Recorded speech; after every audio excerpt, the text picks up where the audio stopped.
Well, hello, everybody, and welcome to our Wellness Wednesday presentation. This was an idea that I've been throwing around for a while, to like start these conversations with folks from our community.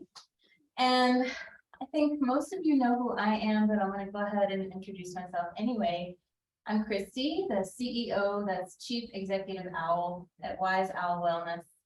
And I do lots of things, yoga, meditation, therapeutic dance, Thai massage, and now counseling folks on anti-inflammatory eating. So thank you for being here. I used to be the director of the Mindfulness Center at the University of Virginia, way across the country in Charlottesville, Virginia. And now I call the Sonoran Desert my home. So thanks for joining us. I'm joined with Andrew Graham, who's a family nurse practitioner here in Tucson, and who has a background in functional medicine with a concentration or focus in anti-inflammatory diet. So thank you for being here. And we're going to talk about chronic inflammation. So a few statistics, which I find to be staggering. 60% of Americans have some sort of chronic illness. That's almost, like, we know this. 33% of those people have more than one chronic illness. And 50% of the American population can now be considered to be diabetic or at least pre-diabetic. And of those Americans, 80% are on at least one medication.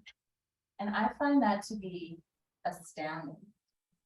So inflammation is at the root of all of those illnesses. So I want to know, Andrew, what is inflammation and what's the difference between acute and chronic inflammation? Yeah, so inflammation is kind of tossed around like we all know what we're talking about, I guess. And I had to like kind of step back and think about like, okay, what is really inflammation? Because I just kind of don't think about it in detail all the time. But acute inflammation, we know what that looks like. You get a scrape, twist your ankle, redness, swelling, increased blood flow, things like that. So we know what acute inflammation looks like, and really it's the immune system responding to a threat, whether that be an injury, infection, and it's a protective mechanism. So inflammation is something that we've come to think of as bad, but it's actually incredibly important. So that's acute inflammation. It's the influx of white blood cells, restorative proteins, things that can heal the body, heal the wound, treat, fight the infection, etc. And it promotes healing, and it's supposed to be short-term and resolves. Chronic inflammation, in contrast, is basically the same kind of process, the immune system being activated, but usually on a lower grade, such that it can even be silent. We don't know that it's there, which is part of the reason why so many people have problems, is because that just kind of builds up over time. It's harder to track and measure. There's less biomarkers for tracking inflammation, chronic inflammation. And yeah, it's caused by different things, which we'll talk about, but maybe one, but there's many other potential causes for chronic inflammation. Which we're going to get into. Before we do that, why don't you tell us a little bit about your background and why you're so interested in this topic in particular?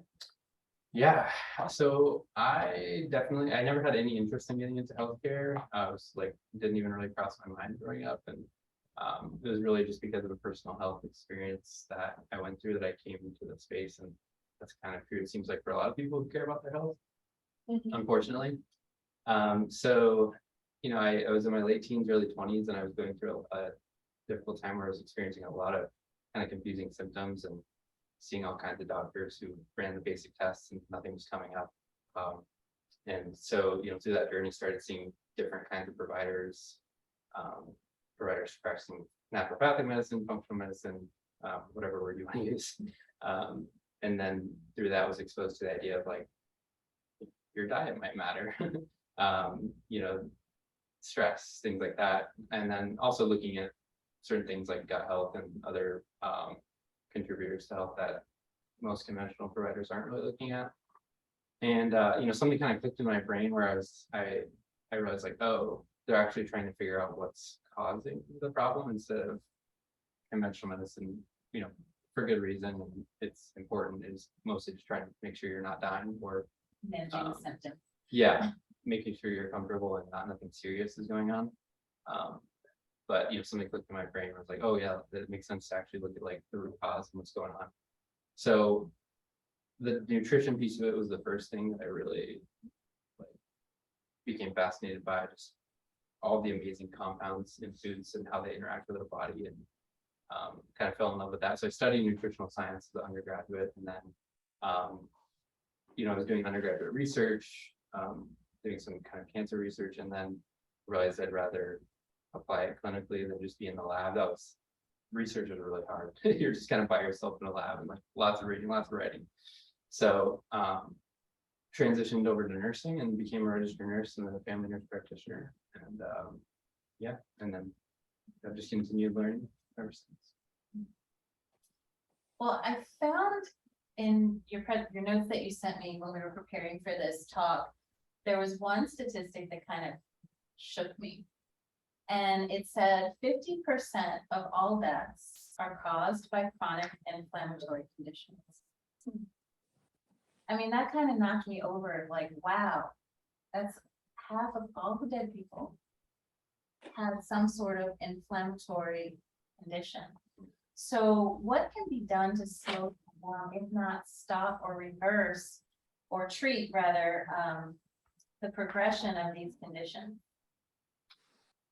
Yeah, well, it definitely depends on what that person has going on, but usually, like, the way that I kind of practice is I'm trying to figure out what is the major driver of someone's inflammation. For some people, it may be that they really just mostly need to change their diet. That's why, kind of why we're focusing on it. It's like that's the biggest, most common kind of modifiable behavior that causes inflammation, and so that's kind of the number one thing. But I think people undervalue the role of sleep, stress. I'd actually say probably stress is the one that's the most overlooked. Like, everyone kind of knows it's important, but I think if someone is experiencing a lot of stress, almost nothing else really matters until you can get that resolved. And you may be familiar with cortisol. Cortisol itself is actually anti-inflammatory. So stress raises cortisol, so that doesn't seem like it would raise chronic inflammation, but eventually if your cortisol is persistently elevated from stress, the immune system becomes dysregulated and there's going to be ongoing inflammation. So, I mean, definitely stress, diet, exercise, sleep, those are commonly cited as the pillars. And then from there, sometimes I do encounter people who are really like doing pretty good. I mean, a lot of people that come to our clinic are pretty aware of those things and taking care of themselves, maybe other than stress, which is why I kind of keep going back to that. Some people don't recognize the stress that they're experiencing, but beyond that, we're looking at other potential things like gut health imbalances, molds, chronic infections, things like that. Yeah, I think that stress itself is a baseline. Like, most people are just stressed and they don't know it because that's the norm. Yeah. It's almost like running around like, everything's fine, I'm fine, you're fine, my hair's on fire, it's fine, it's normal. So kind of getting people aware of what is a stress response, what does that look like in the body, and then how can you counter that by introducing things like meditation, yoga, breathing, and all of those things that kind of bring that down. So in terms of chronic inflammation, what are the symptoms? What do we look for? If it's so hard to figure out what the heck it is, what can we look for?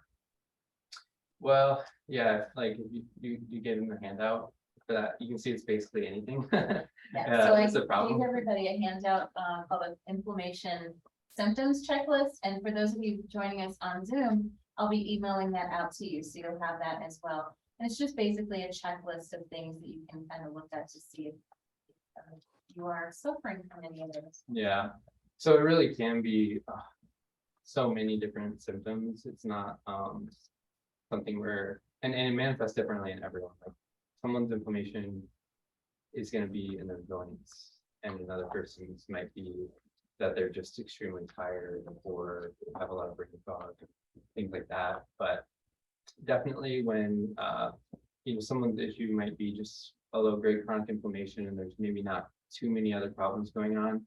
I see a lot of those very general symptoms like, yeah, joint pains, brain fog, fatigue, insomnia, maybe some skin issues, eczema, things like that.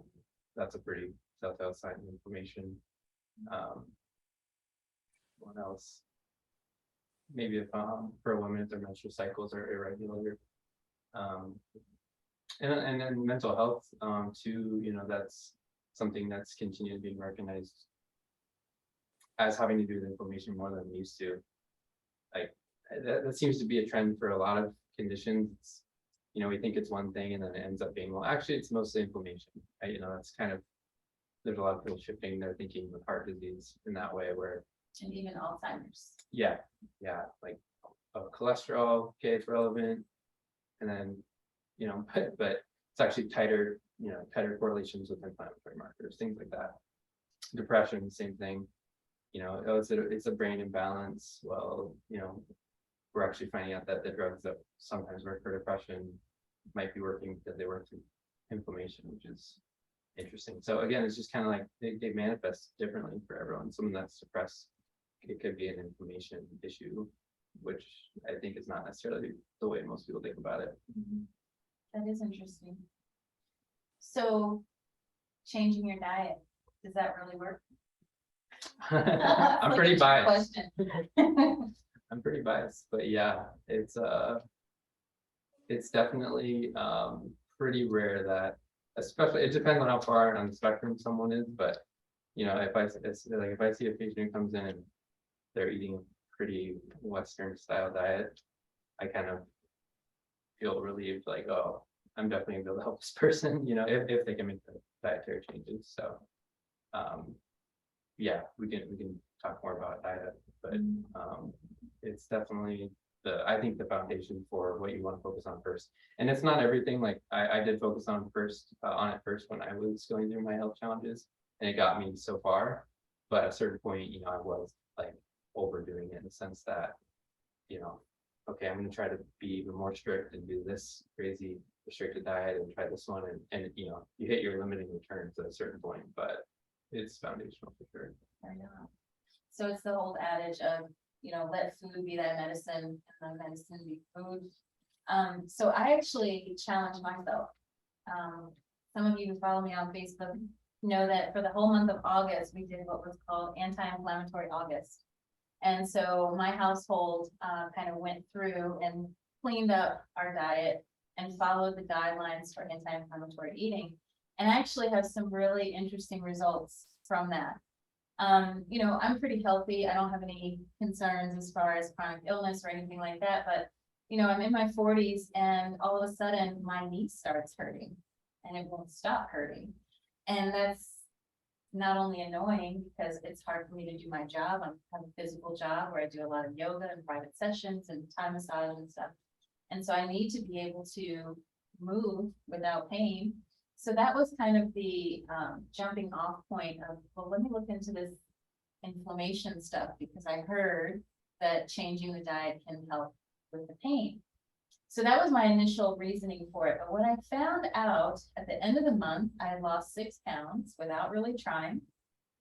Another interesting marker, I wear this Fitbit and it gives me lots of data. And one of the things that I tracked was my resting heart rate. And at the beginning of August, my resting heart rate, I'm sorry to say, was 87 beats per minute, which is pretty high. And at the end of the month, it was down to 72.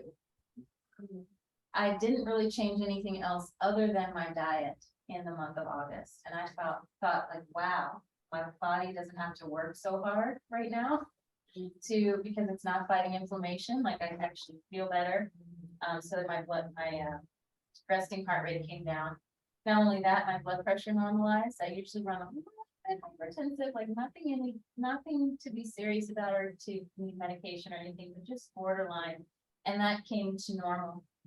And then another thing that I didn't expect is that I'm one of those people who usually gets up 2 or 3 times in the middle of the night to go to the bathroom. Since day 1 in August, I slept completely through the night. Did not get up at all.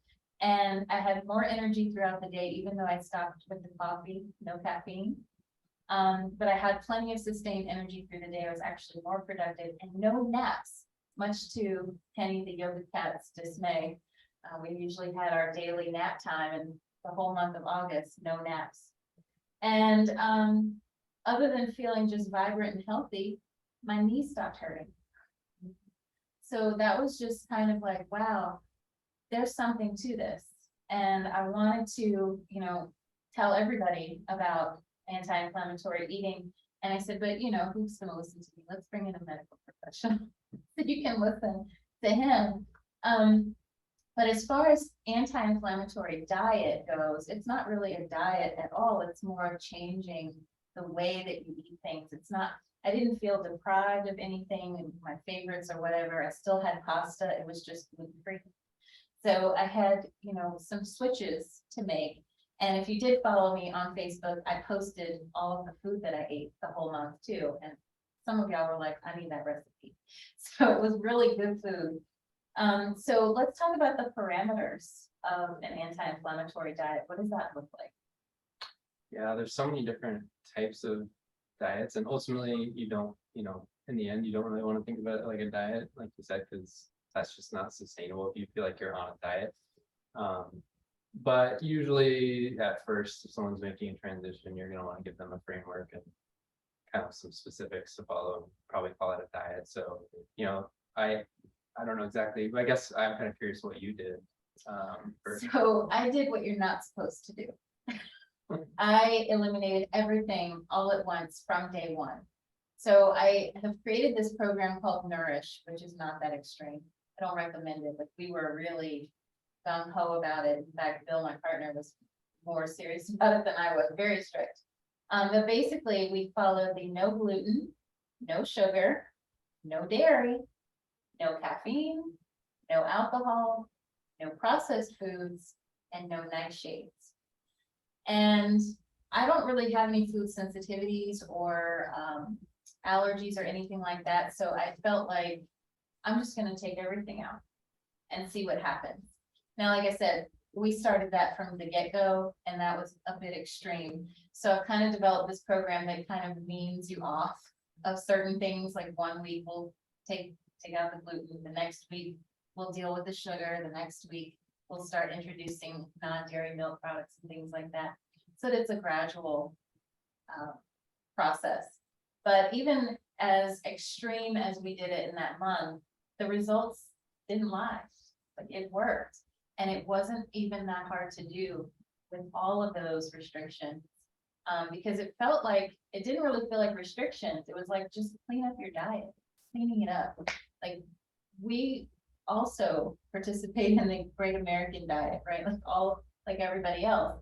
And so we just looked for ways to substitute things that we were eating normally with a cleaned up version of it, and introducing more fish into the diet for those omega-3s and all that good stuff. And the good fats, like I can still have my avocados, things like that. So it wasn't so much about what you can't eat, but what can you eat? And that list is actually pretty long. So we were substituting grains, instead of flour, we were using nut flours or oats or other things like quinoa, brown rice instead of white rice. Just making small little changes that actually didn't affect taste. And every meal that I made was on the table in 30 minutes or less. It's not like you have to spend hours in the kitchen cooking these elaborate special meals. It was more like, I'm doing this because I want to feel good. And I'm worth the time that it takes to chop up all these daggone vegetables and roast them. And I can do a couple of things at once. And the payoff is worth it. So it's just about education and like learning what are those foods that are better quality nutritionally than the empty stuff that we're getting that's on the inside of the shopping, the grocery store, the inside aisles. Like, shop from the outside, the fresh fruits, the fresh vegetables, and it'll be okay. Yeah, you can definitely still eat delicious food. It can take some adjusting for people to switch over and know how to make recipes that are. I'm with you. I don't want to make complicated, super complicated recipes. I think that's one of the biggest problems is when people like look up healthy diets and they try to find recipes, they're just very complex and arrowroot powder and all this stuff that you gotta go get. But you know, and a lot of people think that if you're gonna go on an anti-inflammatory type diet, it's just not gonna be tasty. But I actually find that sometimes the stuff we make is a little too delicious and I'll overeat it still, even though it's healthy for you. So, but yeah, the top thing, like you mentioned, like sugar for sure, is, I mean, I think there's a certain percent of people that if they just did that, like cut out the added sugar and everything that has a lot of sugars, they might see a ton of, 80% of the benefits just from that. But then yeah, gluten and dairy are just so common as intolerances or allergies that's usually worth doing like at least 30 days, trying to avoid those. The processed foods for a number of reasons, all the additives and chemicals,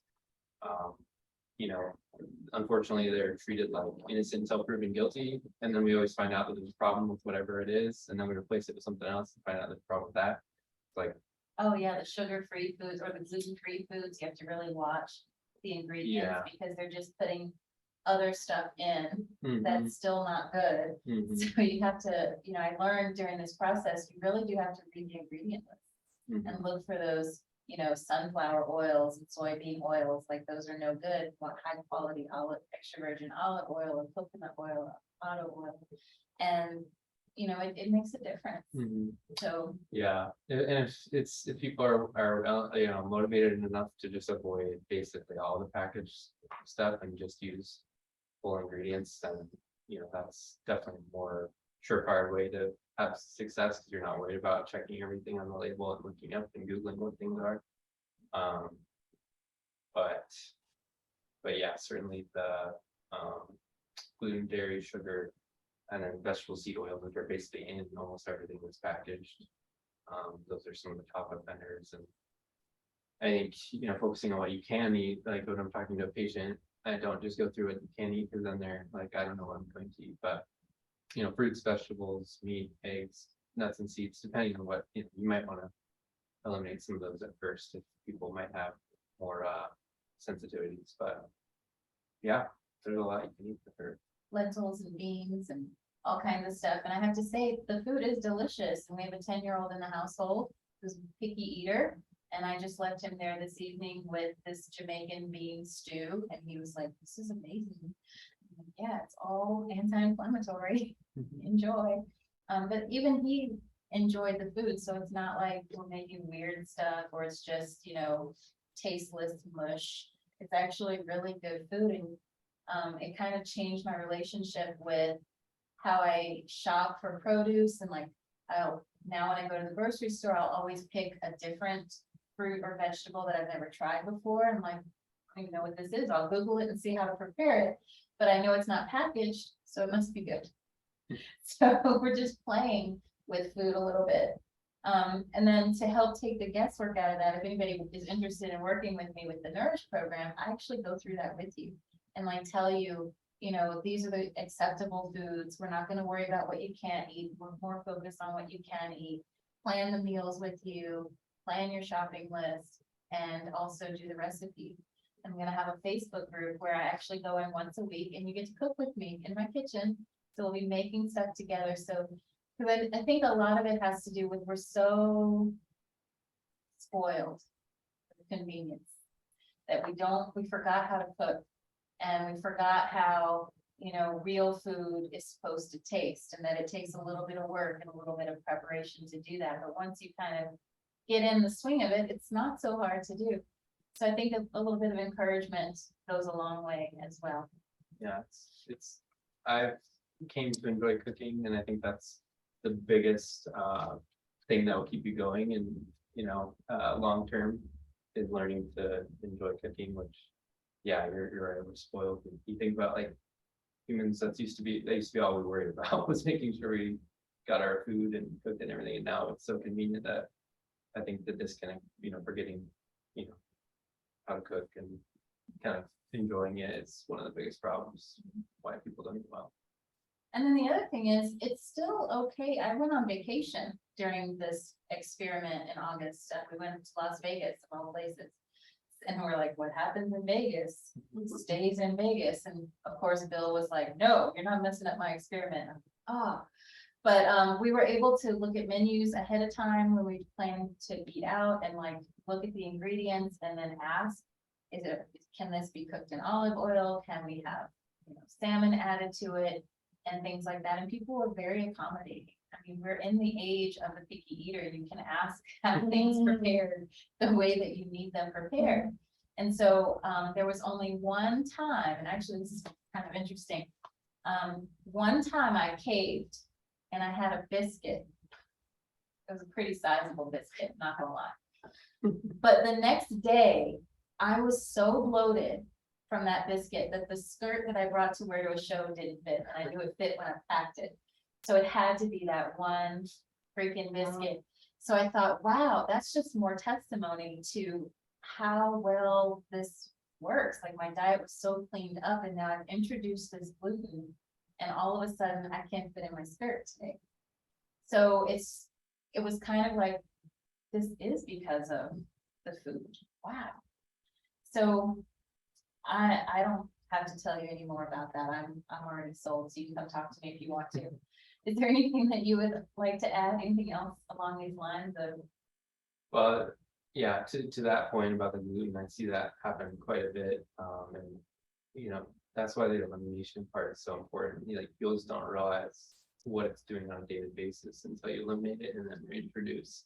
And that's why the elimination diet is my go-to for, I actually prefer that to most types of allergy or food sensitivity testing, because those have a variety of different pitfalls and they're helpful in ways, but they're not like, you can't just get one and then know exactly what you should avoid.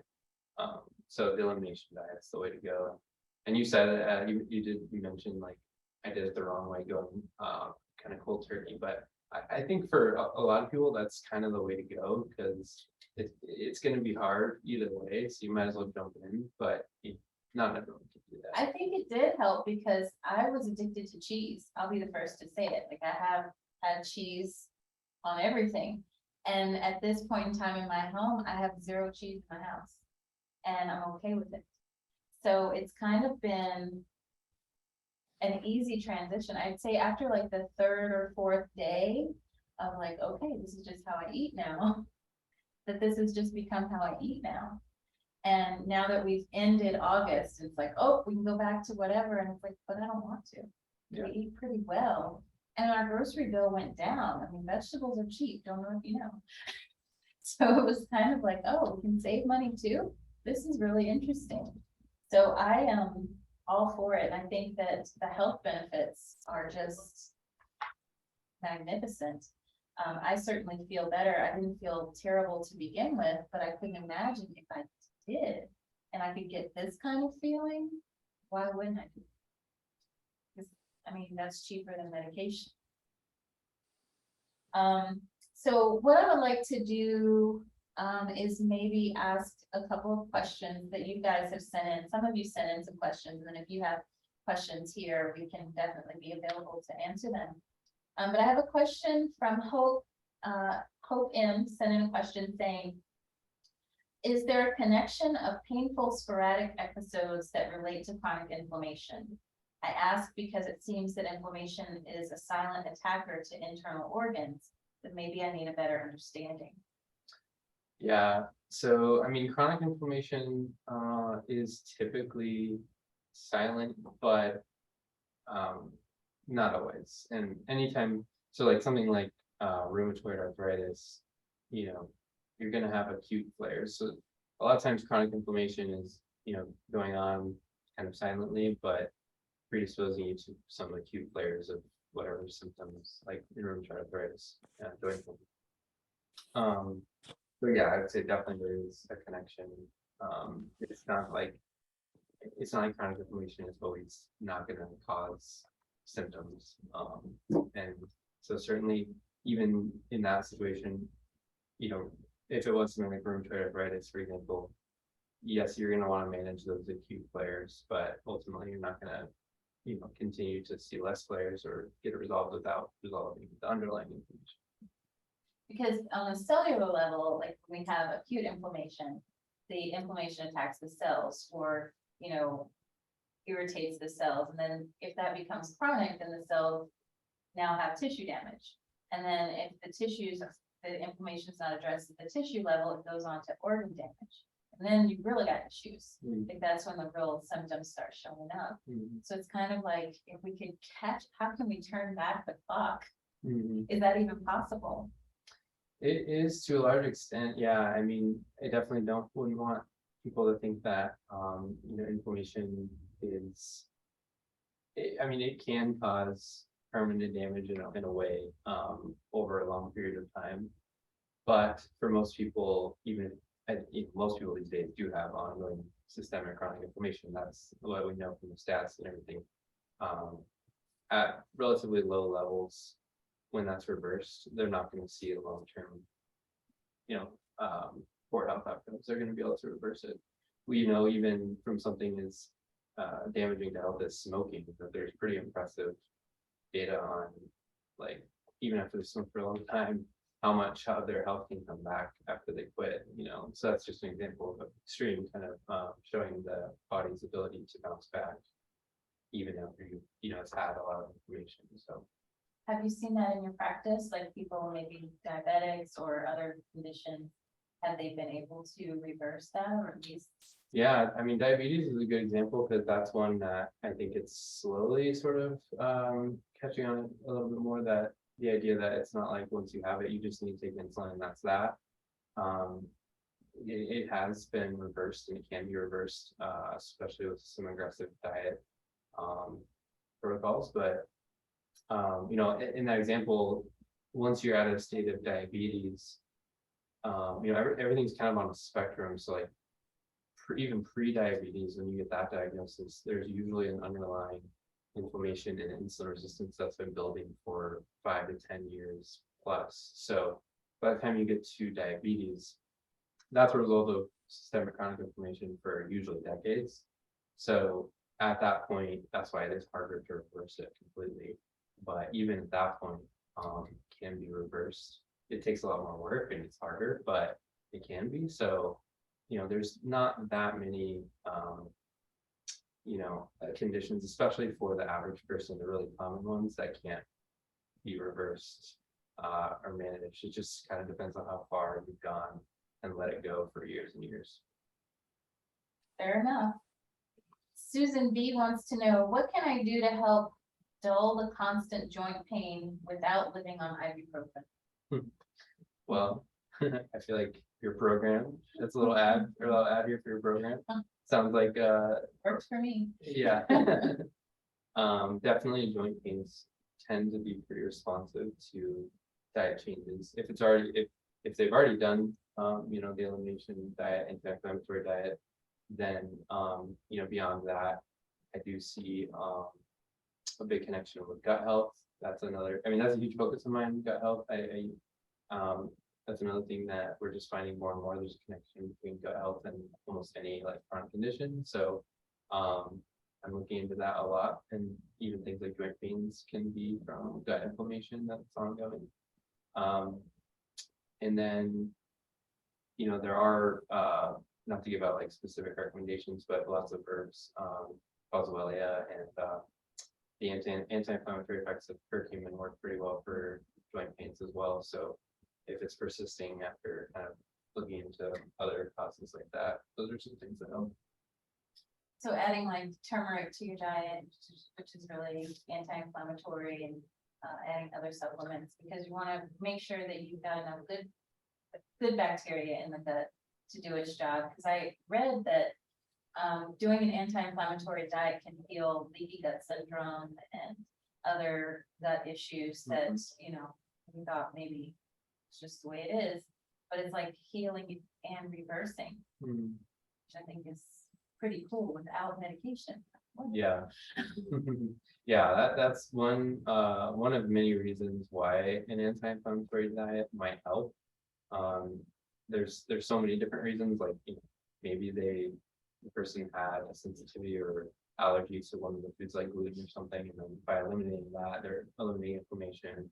Um, but through gut health is one of the ways that diet does reduce inflammation.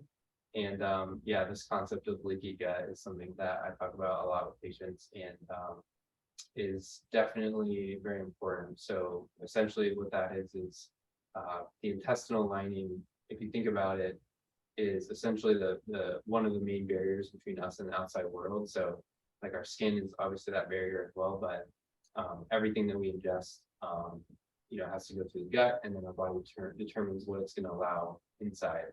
So the intestinal barrier is normally very kind of sealed up with these proteins called tight junctions. And so that allows for only the absorption of very small, fully digested compounds like fatty acids, sugars, the nutrients from our foods, vitamins and minerals. And it's supposed to keep other stuff like bacteria and all the other kinds of junk that's going to go through our gut out. So if there's inflammation in the gut from, intestinal imbalances like yeast overgrowth, SIBO, which is bacterial overgrowth, or from an aggravated gut from food intolerances, then that resulting inflammation will kind of open up the gut lining a bit. And that allows for food proteins that are not fully digested, and then also bacteria that's in our gut, which can be, if bacteria in our gut's important, but if that bacteria crosses over the gut lining, the immune system is going to kind of freak out because it's seeing something that normally doesn't. And so that's one of the more common causes of systemic ongoing inflammation, is just that immune system in the gut. Which, yeah, the immune system, about 70 to 80% of our immune system is located in our gut, which is kind of a weird concept until you start thinking about the gut in that way. Like it's sort of a protective, like it's just a really critical protective barrier. No wonder food is so important. Yeah. So it's more than just, I think that's what's kind of interesting to me and about the diet is it's so much more than just like the vitamins and minerals. And making sure you're not having nutrient deficiencies. There's just a lot more involved. That's interesting. Any questions from our Zoom folks? Yeah, go ahead. You want me to read the question? Okay. Doe asked, question for Andrew. What are your thoughts of being diagnosed with SIBO 2 years ago, and is it really a colonization of strep group B? And then being diagnosed with dysbiosis. Honestly, not entirely sure what causes dysbiosis, though I was treated for it. And she mentioned, I do follow mostly anti-inflammatory diet, gluten-free, plant-based, and dairy-free. Some fish, mostly salmon. Yeah, so SIBO and dysbiosis. So SIBO is a small intestinal bacterial overgrowth. So the microbiome is largely located in the large intestine, and yeah, very critical to our health. So we need a lot of good bacteria in there. But it's not really supposed to be in the small intestine. I mean, there are some bacteria, almost nowhere in the body is fully like sterile, but for a number of reasons, people can develop SIBO. And when there's an overgrowth of bacteria in the small intestine, it can interfere with nutrient absorption because that's where we do a lot of our absorption, and we don't really want to be competing with the bugs for the nutrients. And then the bacteria can feed upon especially sugars and create gas and bloating. So it's kind of some of the common symptoms of SIBO. So, that's SIBO, and dysbiosis just generally means an imbalance in the type of bacteria in the gut. So like when we run stool tests, we'll check to see, do they have good amounts of the bacteria that are known to be beneficial to health? Do they have, excessive amounts of what are called commensal bacteria, or bacteria that are kind of neither good nor bad, but just there? And do they have any what are called dysbiotic bacteria, or bacteria that we know can cause disease or are otherwise problematic inflammatory? So, in our questions, use the language of diagnosis, and it's true. I mean, you could consider them a diagnosis. The only thing I would say to that is that I tend not to frame it that way with my patients, just because those are kind of more of there's situations in the gut, but they're usually things you can correct. And people really shouldn't be scared of those conditions because they are treatable. And I'm actually really excited when I see dysbiosis or SIBO because it's like, oh, good. That's, an explanation here and something we can do, do something about. So I don't know exactly what person has done, but yeah, lots of stuff you can do for that. So related to that, because I also have SIBO, Mhm. which was really encouraging instead of, oh, yeah, IBS, which is probably some cosmetic Mhm. judgments. I'm like, yes, so I'm inclusive test. Yeah. So I've been following the low FODMAP diet Mhm. pretty strictly for years now. And one of the things before that, I was told that the nightshade, anti-inflammatory, because I find, well, fibromyalgia is really minimal now, but with SIBO, with the low FODMAP, a lot of crossover, the one thing that, like, I ended up still incorporating nightshades because there's so many fruits and vegetables that I'm not supposed to have Yeah. according to the FODMAP. So the intersection of those, Mhm. related to SIBO, I guess, could you Mhm. speak a little bit to that? Yeah, I see low FODMAP as like I tell people, I'm like, this is not me telling you like this is a great long-term or healthy diet. Like it's not like it's really has a therapeutic purpose, which is to reduce the amount of fermentable compounds in your food that can feed bacterial overgrowth. So I try to emphasize like this is not a framework for you to eat. I mean, it does eliminate a lot of things like you said that are unhealthy. So it is relatively good for most people if they're coming from like a Western style diet. But usually I don't want people on it long term. And if there's like not seeing SIBO eradicate from it and everything else we're doing, then usually gonna have them come off of it.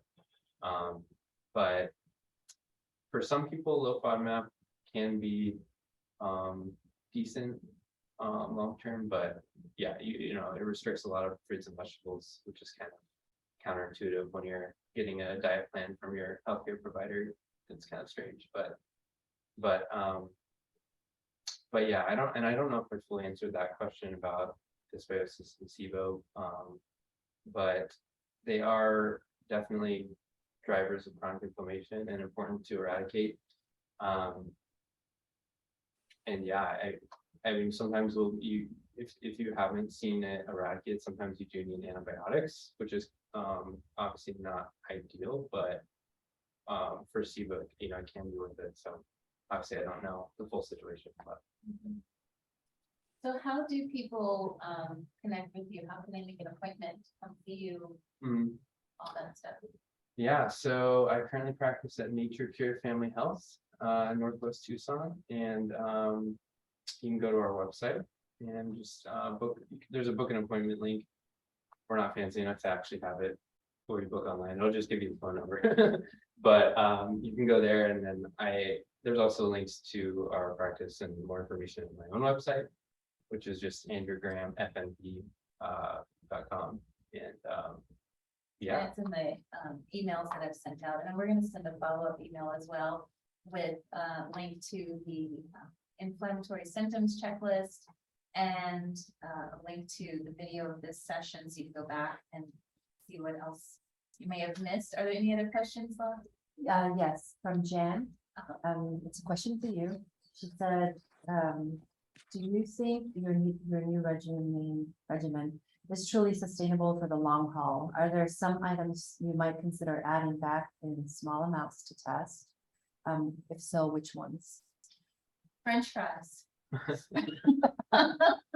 Yeah, I do think it is sustainable, and being on vacation that week kind of showed me that we have planned for that. We actually did take some food with us and made sure that our room had a microwave and a refrigerator to have, some of my roasted root vegetables, for my afternoon snack, or if we met family for lunch and there was not much in the restaurant that we could eat, we'd get a salad and then we'd come back to the room and have, our roasted veggies or whatever. So there were ways to work around that even on vacation. And that was kind of eye-opening to me because I thought, oh my gosh, we have planned this, weird diet and now we're gonna be taken out of our environment where I have that control into Vegas where nobody has control. So it was kind of like, can we really do this? And the answer was yes, and it wasn't that hard. And then coming back from that, it was really easy to just get back onto what we were doing. Because I found that grocery shopping is really easy now. Now that I know which products I need to get, I can be in and out of there in no time because I don't have to read every label every time. I kind of know what works for us. And then one of the things that I've done is go to the library. There are so many cookbooks on anti-inflammatory cooking, and I would just check out books and see any recipes that I thought I would like and the kiddo would like. And we just try them. And then if we did like them, I put it in a little binder. So we have my little black binder, which is full of now over 50 recipes. And so I can just go to those at any time. And a lot of the food I can make ahead and freeze. And so I can pull it out of the freezer, thaw it out, dinner's on the table. So when I have a day to spend a couple hours in the kitchen, then I'll cook for a couple of days or the whole week. And then, you know, our fridge looks like one of those really cool food meal prepping things. But we kind of make a game out of it and always have on hand, you know, some fresh veggies for snacking. I make a really cool bean dip to dip those carrots and cucumbers in, things like that. We always have stuff on hand. And of course, fresh fruit makes a fantastic snack, and it usually travels well all on its own. Just take the, you know, fruit with you. But yeah, I used to be a really big French fry connoisseur. And so I could tell you which restaurant has the best fries in any part of Tucson. And I didn't have those because we were doing no nightshades. So that meant no white potatoes. We could still have sweet potatoes and purple potatoes. So we used our air fryer and made sweet potato fries and kind of improvised. And by the way, they're a lot better than the ones that we would get elsewhere. So I think it's all in, you know, your tastes. And I can also tell you that my tastes have changed a bit. Now that it's September and I'm having 1 cup of coffee every couple of days, I don't even need it every day, but I do love the taste of coffee. So I got some decaf coffee and I put 1 teaspoon of sugar in it now. And I noticed that that's almost too sweet. So it's kind of like once you eliminate the sugar, you realize, oh my gosh, how much sugar is in everything. And And fruit, it's almost fruit too, tastes like candy, yeah, I mean, we have fruit for strawberries. dessert. Yeah. So it's kind of like, it just changes the way that you taste even. Mhm. Any other questions? That's it. What about meat? Say what? Meat. As you mentioned, because I feel like meat's one of those things where like certain Mm. people demonize it and other people are like, yeah, meat, there's an all meat diet. Mhm. So where that intersects with information, because you said normally meat, eggs, nuts, and seeds are okay. Yeah. Yeah, I'm pretty pro meat myself.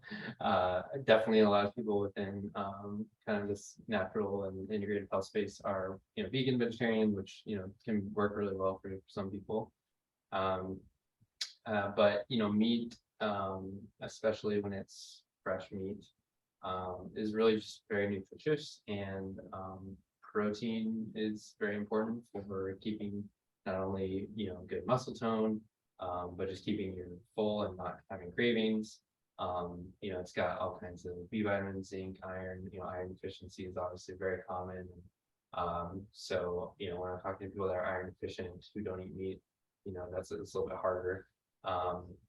But yeah, I think you know, processed meat, definitely there's some limitations you should have there. I'm not doing, you know, bacon like all the time, but yeah, fresh beef and chicken, especially, I find that to be usually pretty nutritious, and also it's something that most people digest pretty well, and very few people have like sensitivities to. So especially when you're eliminating a lot of things that can trigger the immune system, usually meat does not.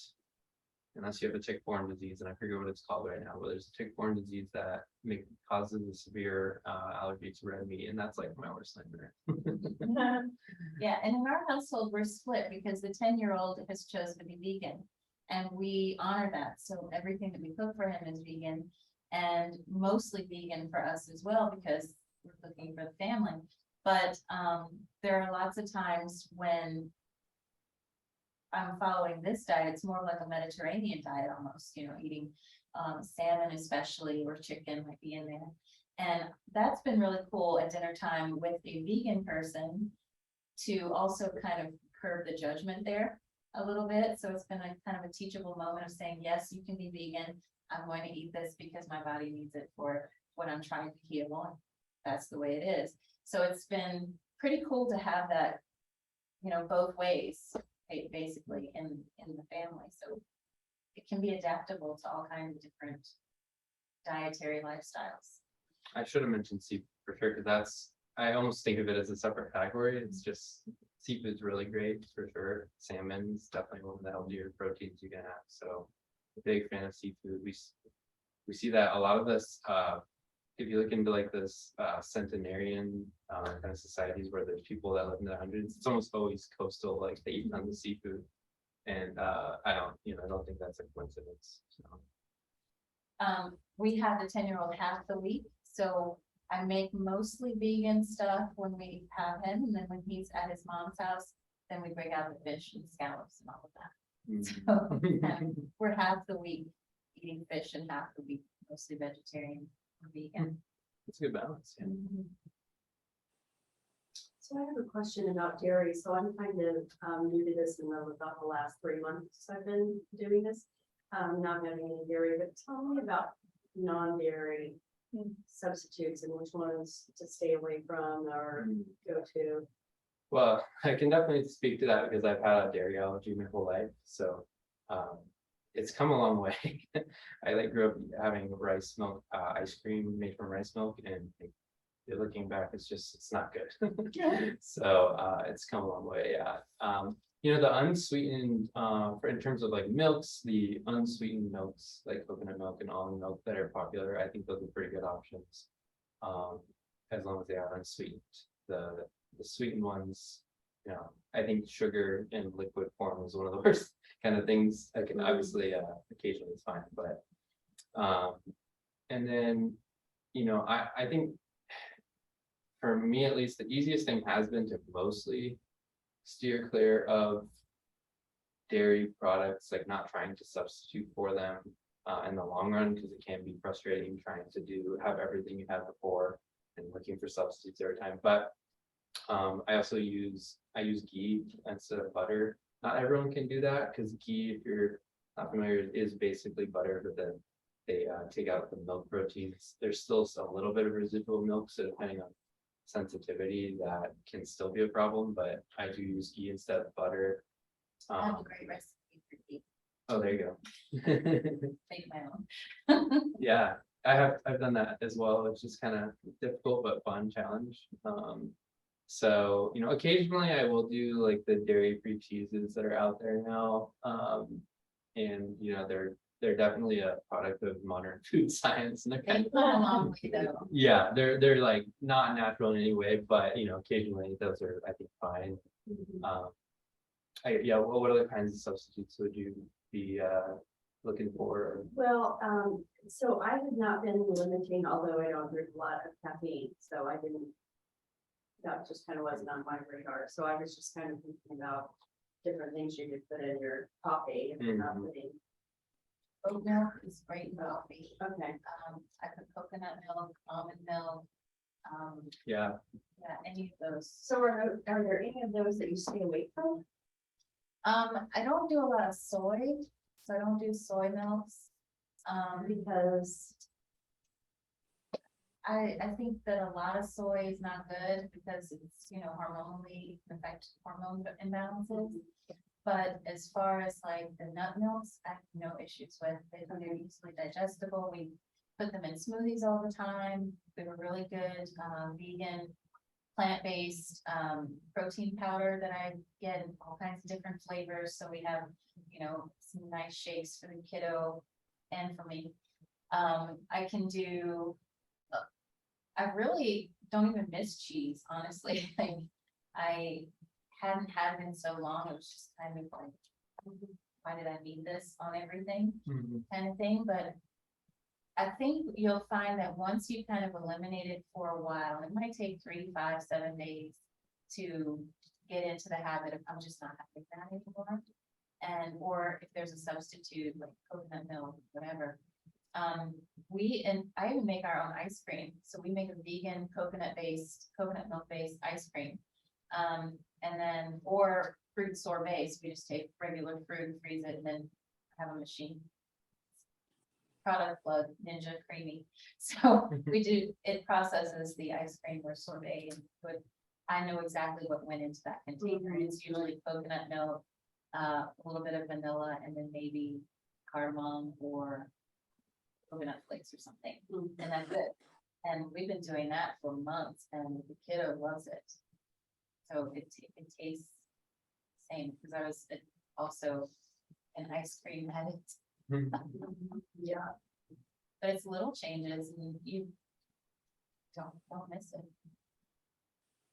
One last question. I know we're wrapping up on time, but intermittent fasting, are you a fan or? Yeah, I know I am. The only caveat is making sure you're having enough protein, because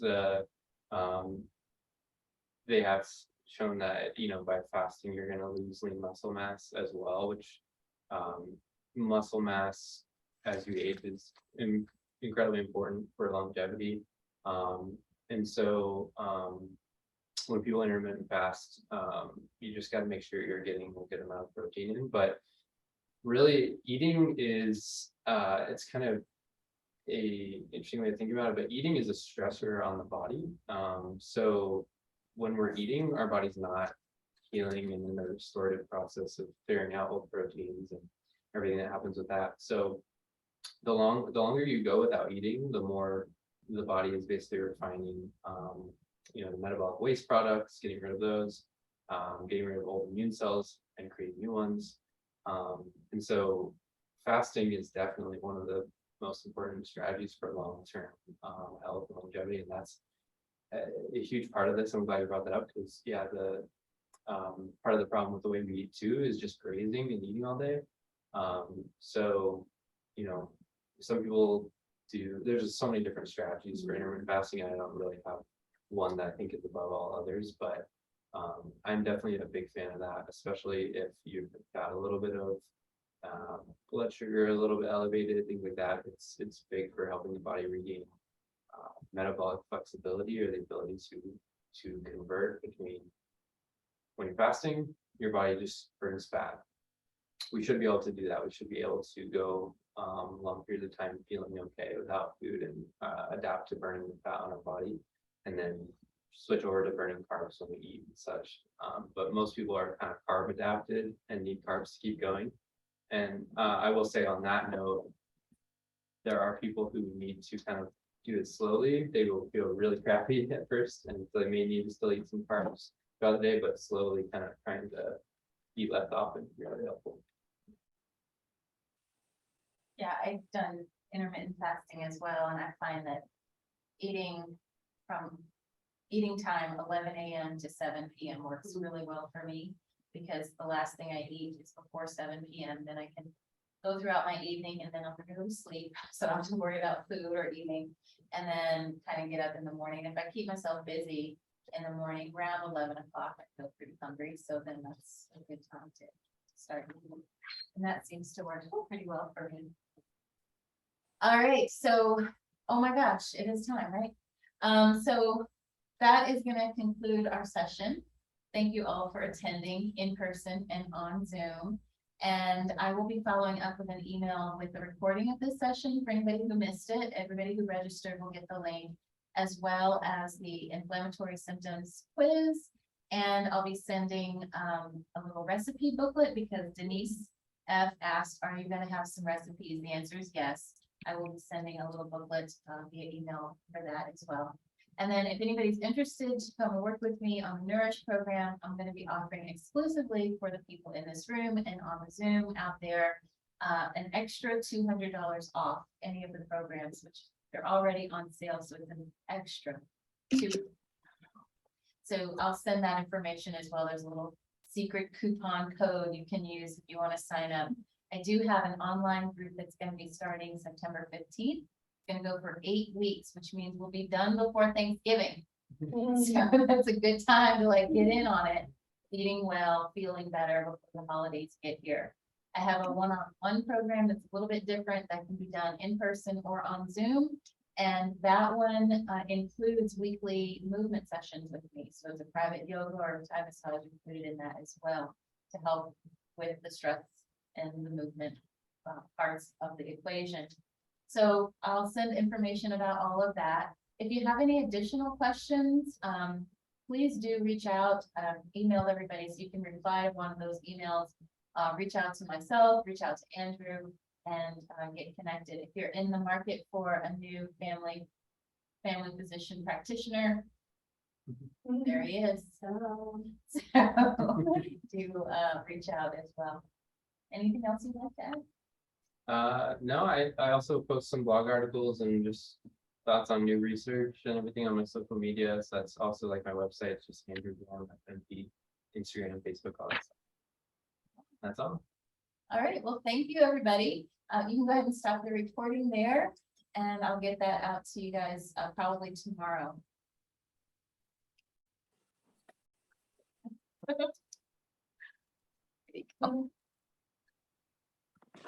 Thanks.